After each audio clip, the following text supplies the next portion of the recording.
Assalamualaikum warahmatullahi wabarakatuh. Perkenalkan, nama saya Niki Wulandari, kelas 10 IPA 1 SMA Negeri 1 Konawe Selatan. Di sini saya akan membahas tentang pelantai dan animalia. Baiklah teman-teman, di sini kita akan membahas tentang pelantai, yang dimana kingdom pelantai merupakan salah satu makhluk hidup yang sangat beragam jenisnya. Adapun ciri-ciri umum kingdom pelantai yaitu: 1. Tersusun atas sel eukariotik. 2. Merupakan organisme multiseluler. Yang ketiga, mempunyai dinding sel yang tersusun atas selulosa. Yang keempat, mempunyai klorofil. Yang kelima, menyimpan makanan cadangan dalam bentuk zat tepung atau amilum. Pertama-tama kita akan membahas bryophyta atau tumbuhan lumut. Adapun ciri-ciri dari tumbuhan lumut yaitu: 1. Berwarna hijau karena mempunyai klorofil. Yang kedua, hidup di tempat yang basah atau lembab dan terlindungi dari cahaya matahari.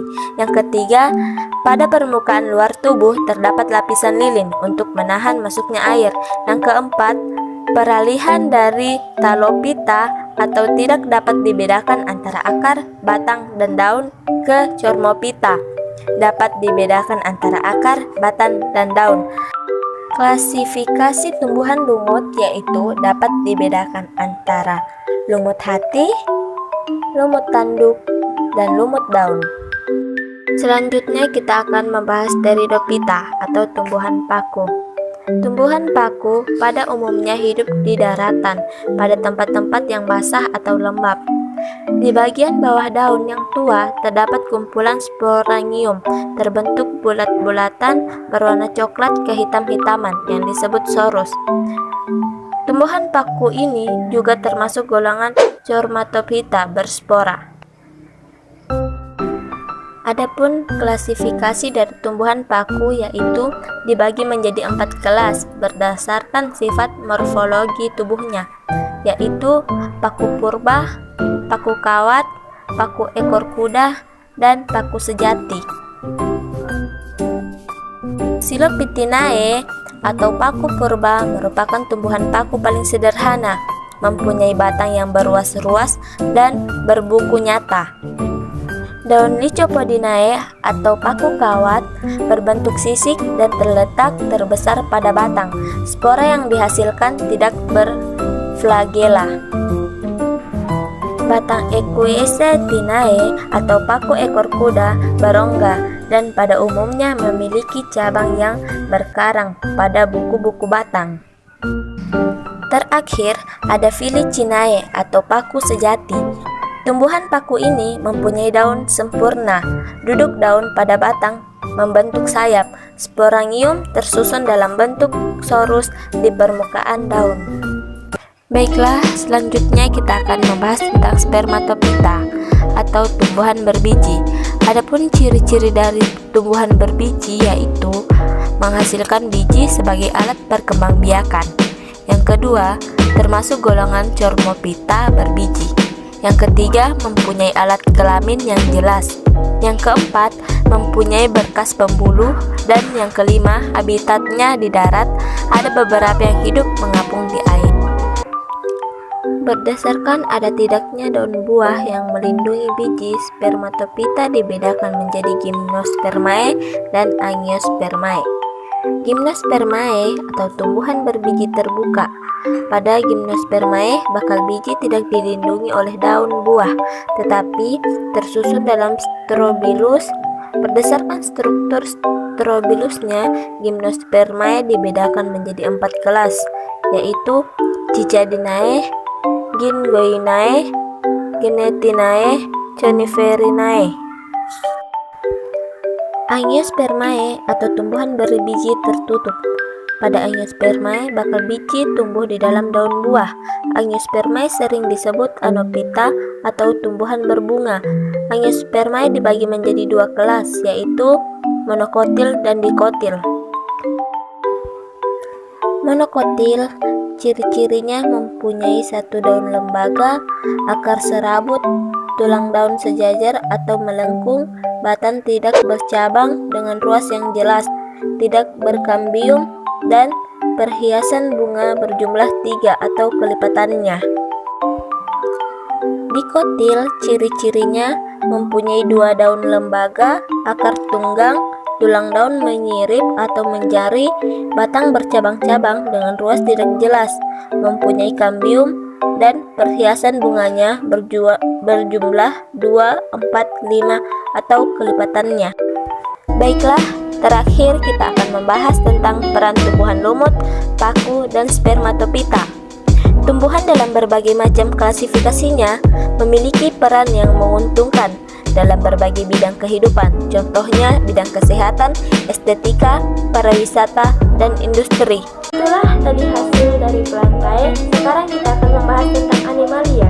Dan animalia disebut juga dunia hewan. Adapun ciri-ciri dari kingdom animalia yaitu 1.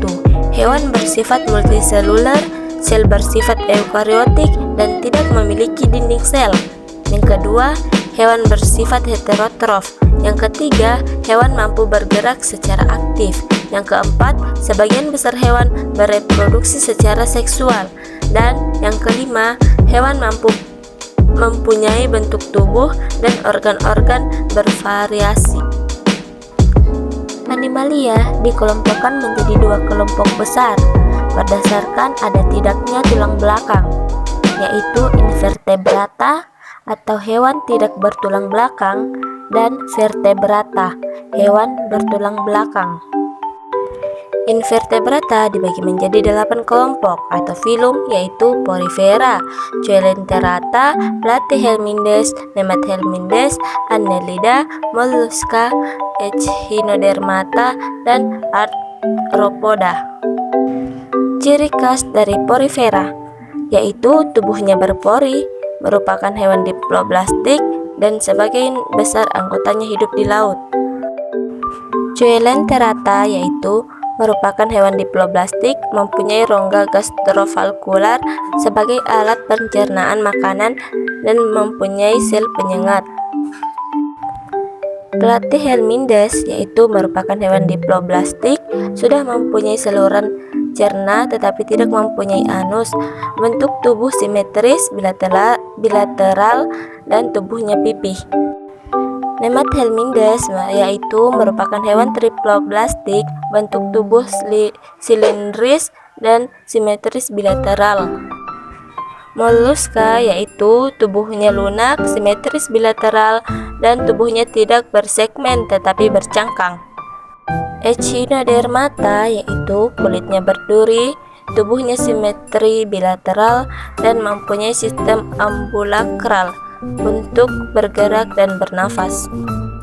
Arthropoda yaitu kakinya berruas-ruas, tubuhnya terbagi atas kepala, dada, dan perut, bentuk tubuh simetri bilateral, serta mempunyai rangka luar.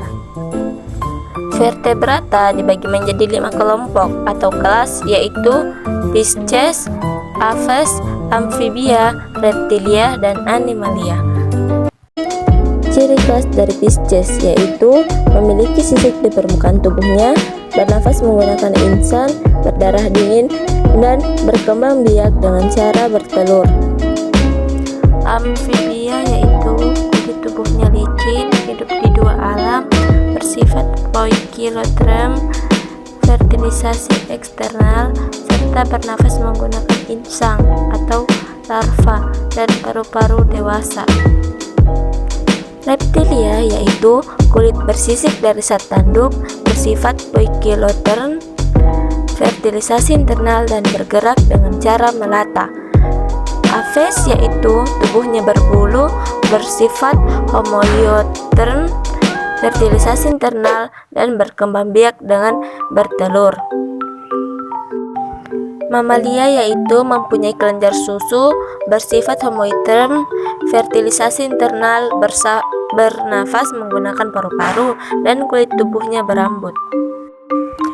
Adapun peran invertebrata dan vertebrata dalam kehidupan, yaitu Annelida dapat dimanfaatkan untuk menggemburkan tanah. Yang kedua, moluska merupakan sumber protein sehingga banyak dikonsumsi oleh manusia. Peran vertebrata dalam kehidupan yaitu sebagai sumber makanan karena mengandung protein tinggi.